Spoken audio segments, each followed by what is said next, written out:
Singapore,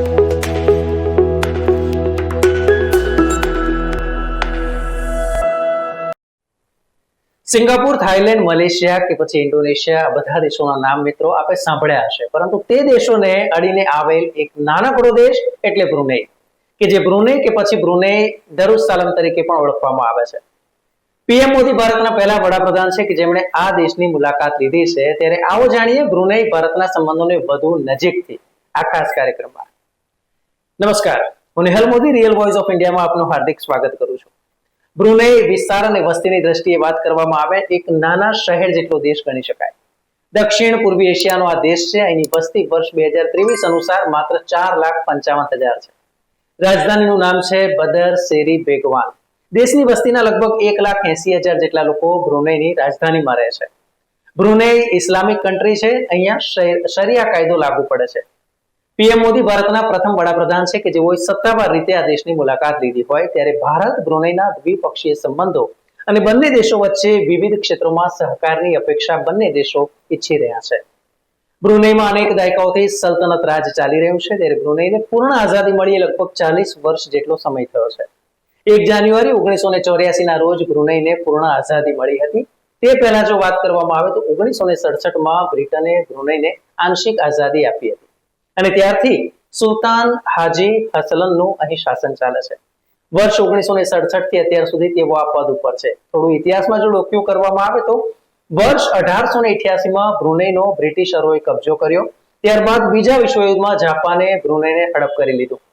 Hiroshima અને Nagasaki પર પરમાણુ બોમ્બ ઝીકાયા અને ત્યારબાદ જાપાન નરમ પડ્યું હતું. ત્યારે ફરી એકવાર 1945માં બ્રિટને બ્રુનેઈ પર કબજો પરત મેળવ્યો. 1967માં બ્રિટને બ્રુનેઈને આંશિક આઝાદી આપી અને ત્યારે સુલતાન હસનલને સત્તાવાર રીતે રાજા કે પછી સુલતાન જાહેર કરવામાં આવ્યા. ભારત એક્ટ ઈસ્ટ પોલિસી ઉપર ફોકસ કરી રહ્યું છે. ત્યારે બ્રુનેઈ સાથેના ભારતના સંબંધો ખૂબ જ મહત્વપૂર્ણ મનાય છે. ભારત અને બ્રુનેઈ દારુસલામ બંને દેશો હજારો વર્ષ જૂના ઇતિહાસ, સંસ્કૃતિ અને પરંપરાથી જોડાયેલા છે. બ્રિટિશર્સથી બ્રુનેઈની સ્વતંત્રતા બાદ 10 મે 1984 ના રોજ દેશો વચ્ચે રાજદ્વારી સંબંધોની સ્થાપના કરવામાં આવી. આ વર્ષે બંને દેશો વચ્ચેના સંબંધોની સ્થાપનાની 40મી વર્ષગાંઠની ઉજવણી થઈ રહી છે. ત્યારે આ અવસર પર પ્રધાનમંત્રી મોદીની બ્રુનેઈની મુલાકાત પર સમગ્ર વિશ્વની નજર છે. ભારત જેવો 140 કરોડની વસ્તી ધરાવતો દેશ અંદાજે 5 લાખ જેટલા વસ્તી ધરાવતા દેશને પણ સમદ્રષ્ટિથી જુએ છે. તે આ બાબત પરથી પણ પુરવાર થાય છે. બ્રુનેઈના હાજી હસનલ બોલકિયાએ અગાઉ 1992 અને 2008માં ભારતની રાજકીય મુલાકાત લીધી હતી અને આસિયાન ઇન્ડિયા સમિટમાં હાજરી આપી હતી. બ્રુનેઈ આસિયાન ક્ષેત્રમાં ભારતનો મહત્વપૂર્ણ ભાગીદાર છે અને ઇન્ડો પેસિફિકનું ભારતનું વિઝન છે. ભારતની નાલંદા યુનિવર્સિટીના પ્રયાસમાં બ્રુનેઈ એક સહભાગી દેશ છે. દ્વિપક્ષીય સંબંધો ઉર્જા અને અવકાશ સહયોગ સહિત વિવિધ સહકાર ક્ષેત્રોમાં પ્રતિબિંબિત થાય છે. વર્ષ 2023-24માં દેશો વચ્ચે દ્વિપક્ષીય વેપાર લગભગ $286.20 મિલિયન હતો.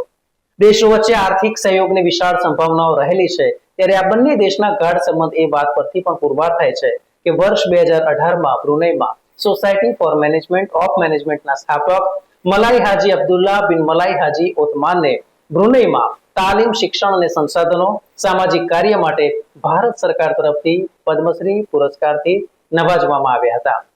ભારત કૃષિ, ઉદ્યોગ, pharma, health, fintech, cyber security, ઉર્જા ક્ષેત્રે બ્રુનેઈ સાથે સહયોગના સંબંધ ધરાવે છે. વડાપ્રધાનની આ મુલાકાતમાં એ જાહેરાત પણ કરવામાં આવી છે કે ટૂંક સમયમાં ભારત અને બ્રુનેઈ વચ્ચે વિમાની સેવા શરૂ કરવામાં આવશે. હાલમાં બ્રુનેઈમાં લગભગ 14,000 જેટલા ભારતીયો વસે છે. બ્રુનેઈના વિકાસમાં તેઓ મહત્વપૂર્ણ યોગદાન આપી રહ્યા છે. ભારતીય શિક્ષકો અને ડોક્ટરો ત્યાંના શિક્ષણ અને આરોગ્યનો આધાર ગણાય છે. ત્યારે વડાપ્રધાને બ્રુનેઈમાં ભારતીય રાજદૂતાવાસનું લોકાર્પણ કર્યું.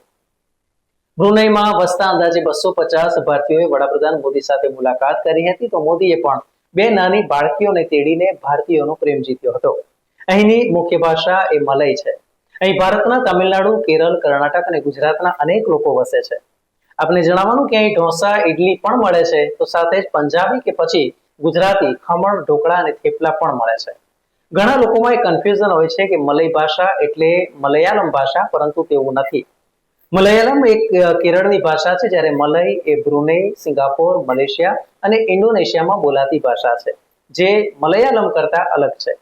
બ્રુનેઈ એ પેટ્રોલિયમ તેમજ કુદરતી ગેસના ભંડારોથી ભરેલો દેશ છે, જેને કારણે અહીંની ઇકોનોમી મજબૂત છે. અહીંનું ચલણ બ્રુનેઈ ડોલર તરીકે ઓળખાય છે. એક બ્રુનેઈ ડોલર એટલે અંદાજે 64 ભારતીય રૂપિયા થાય.